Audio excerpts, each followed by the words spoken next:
सिपाही प्रणाम हुजूर। क्या मामा है? मामा तो नहीं है। कौन है? मामी है। हाँ। मामी के बुला खिलाओ कि भगना आया हुआ है। ठीक है, मामी बुला देते हैं।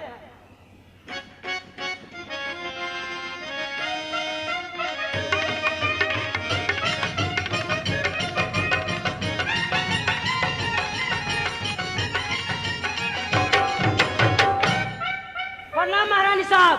खूब मस्त रहो। बातें क्या है? बात यह है कि आपको भगना आया है। क्या भगना है? हाँ हाँ। ठीक है, महल के पास बुला कर लिया। ठीक है, अभी बुला देते हैं। प्रणाम मामी। खुश रहो भगना। बात क्या जा? ये बात सुनो मामी, मामा जी कहाँ है? मामा जी कहाँ है? ए पहले बदला, तुम यहाँ किस लिए आए हो? कुछ काम है इसलिए आई हूँ। बाबा हमारे भवन माए बाबुआ,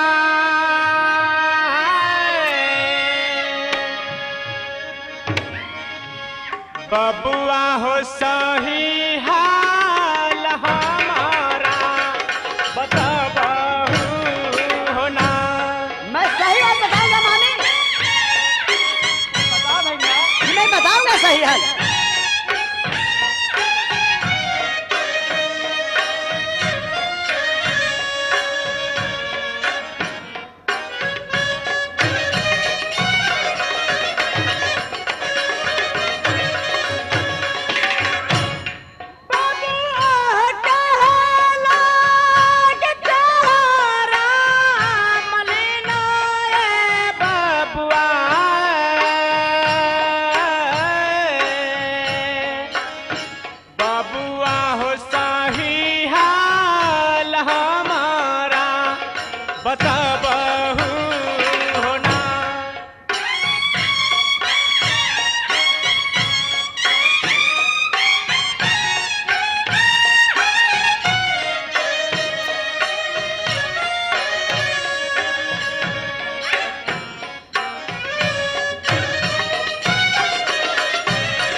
कला लहा। मामी बताओ। मामी, कुछ कारण से मैं यहाँ आया हूँ। कारण है बेगना? कि माँ मुझे नौरंगपुर से कहा गई है, मुझे पता नहीं है मामी, इसलिए मामा के पास मैं आया हूँ। क्या तुझे मामा से मिलना है? हाँ। तुम्हें मामा तो चौराहे पर जुआ खेलते होंगे, जाकर चौराहे पर मिल लो। क्या मामा जी चौराहे पर हैं? हाँ भगना। तो मैं मामा जी के पास जा रहा हूँ, चौराहे के पास। ठीक है, जाओ। मैं माल के पास जा रही हूँ।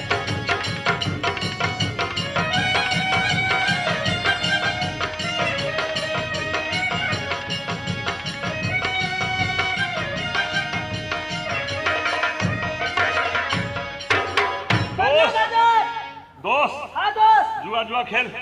खेला 5 कट्ठा पे चली वो खेल। कितना? 5 कट्ठा। 5 कट्ठा 12 सब लगा देबो। तू तो दिने दिन बढ़ेले जा रहा था। पूरा जमीन बढ़ा देबो। पूरा जमीन हाँ। जे बेच बेच के खरीद ले चल जा छू। तू कथी रहबे, छक्का की एक्का? हमरो वो छक्का। एक्का है। एक्का है। मालिक के कौन है वो? तो हमर भगिना है, कहाँ है ला? मामा हो जकर बहिनी हो गेलै हराना हो ना।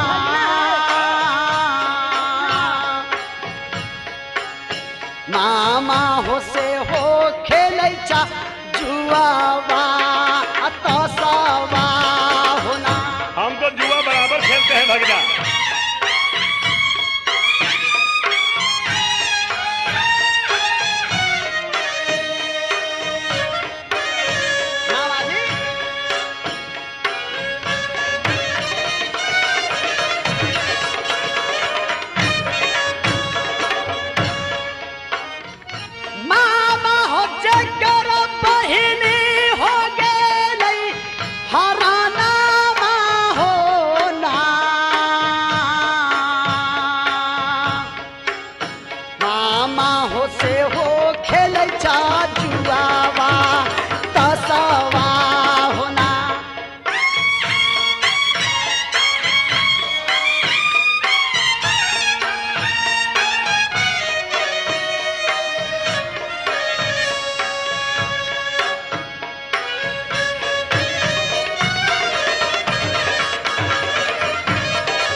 देखो भगना, मामा अगर हमारी बहन हरण हो गई है तो मैं क्या करूं?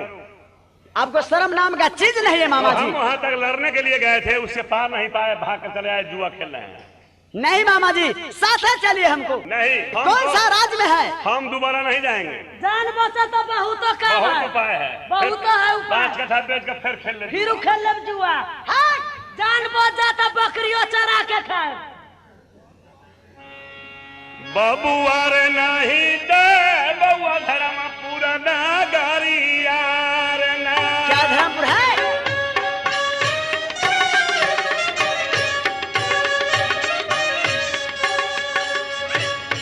बबुआ रे नहीं दे बबुआ धर्म पूरा नागरी यार बबुआ।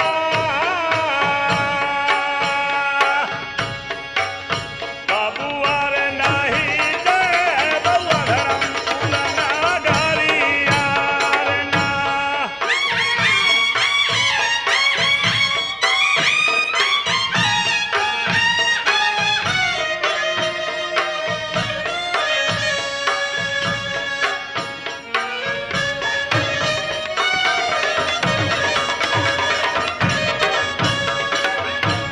बबुआ रे मारल जावे धर्म पूरा नागरी यार ना। बबुआ रे मारल जावे धर्म पूरा नागरी यार ना।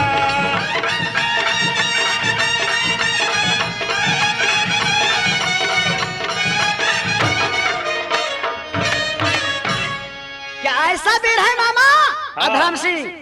क्या आपको मार डालेंगे? हम वहां नहीं जाएंगे, तू अपने जाओ। नहीं नहीं मामा, साथ है चलना होगा मामा। नहीं, हम नहीं जाएंगे। मामा जी,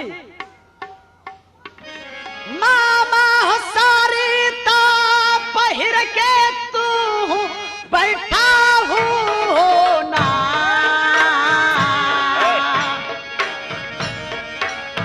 मामा हो चूड़िया पहिर के तू बैठा हो। जाएंगे नहीं लेकिन।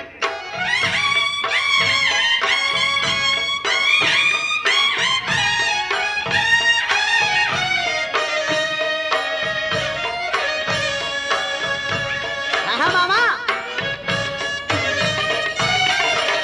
पूरी पहलू लेकिन जाब नहीं आए। मामा हो चूल्हिया मेरा चावा लगा बहू हो ना। मामा हो चूल्हिया में अचवा तूला गा बहू हो ना।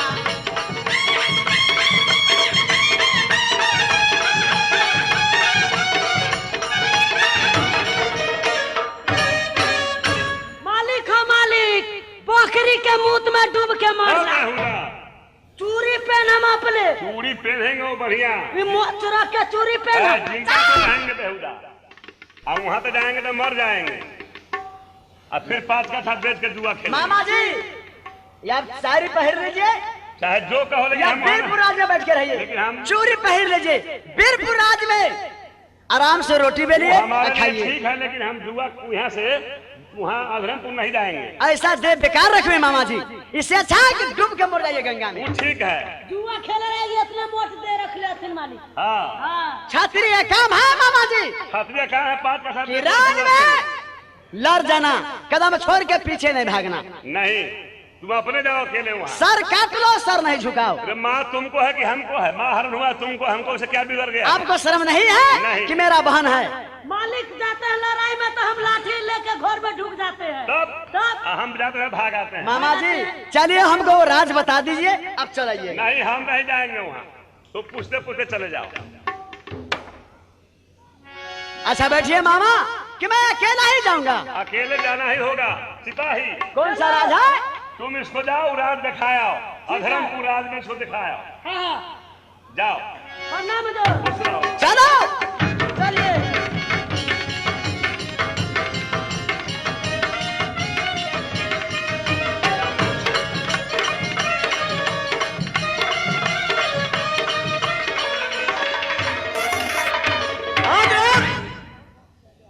कुछ ही दिन लगता है कि और बाकी रह गया है, और शादी के भी इंतजाम तुम्हें जोड़ के रखना है। खुश रहो।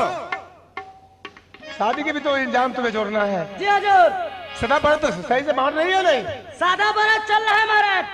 अच्छा ठीक है, उसे कमी तो कुछ नहीं है। कोई चीज का कमी नहीं हजूर।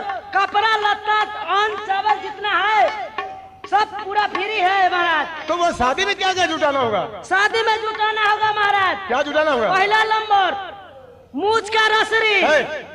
रसरी मुझ के रसरी क्या होगा? हुजूर मरवा छवाएगा ना, इसमें बंधन बनाएगा। तो फिर एगो कांच बांस। तो मरने वाला सब समझ आ रहा है। हुजूर बत्ता फराएगा, वो मरवा के ऊपर से छवाएगा। अच्छा जी। 5 गो कौरी। 5 गो कौड़ी क्या होगा? 5 गो कौरी क्या होगा महाराज? कोबर घर में जाइएगा तो 25 खेलिएगा। अच्छा हाँ। एगो हरिया एगो ढकना। वो सब क्या होगा? हुजूर वो बसगोरी मतलब कराएगा। अच्छा ठीक है। हाँ। और 5 गज मार्किन के कपड़ा। 5 गज? हाँ। क्या हुआ वो? 5 गज मार्किन के कपड़ा क्या होगा हुजूर? कपर कोट घेराएगा। अच्छा अच्छा। हाँ। हमारा तोल तिल जौ मध मक्खन ये सब तो मरने में लगता है। हुजूर होम में लगेगा। अच्छा होम में लगेगा तो हाँ। ठीक है, ये सब लगेगा ना? हाँ यही सब लगेगा।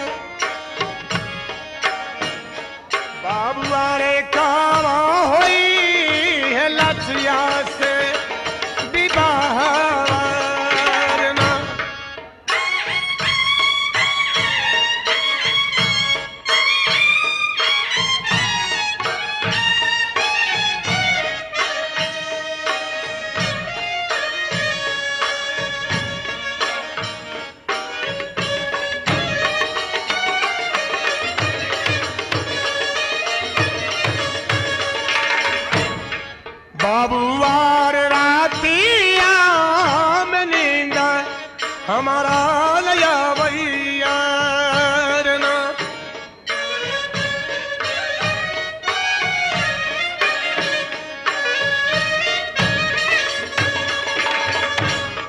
बाबुआ लछिया सूरती हीरा गम मोर सोनई रे बाबुआ।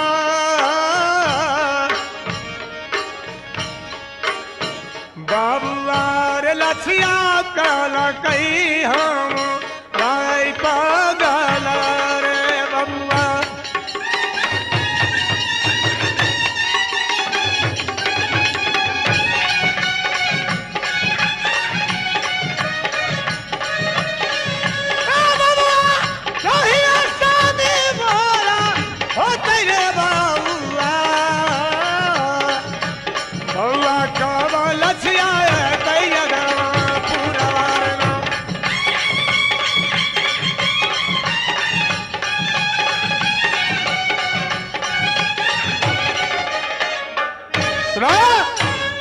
तुम यहाँ काला ड्यूटी देना। हाँ। यहाँ ना कोई अंदर आ सकता है, बाहर कोई यहाँ से जा सकता है। कौन आएगा जाएगा वो? ठीक है, कुछ ही दिन बाकी रह गया है तो मैं अपना पूरा कर लूंगा। हुजूर कोई आएगा उसका प्याज मुंह में ठूस कर मार देंगे, झांसे से मर जाएगा। एकदम एकदम मर जाएगा। ठीक है मैं जाता हूँ।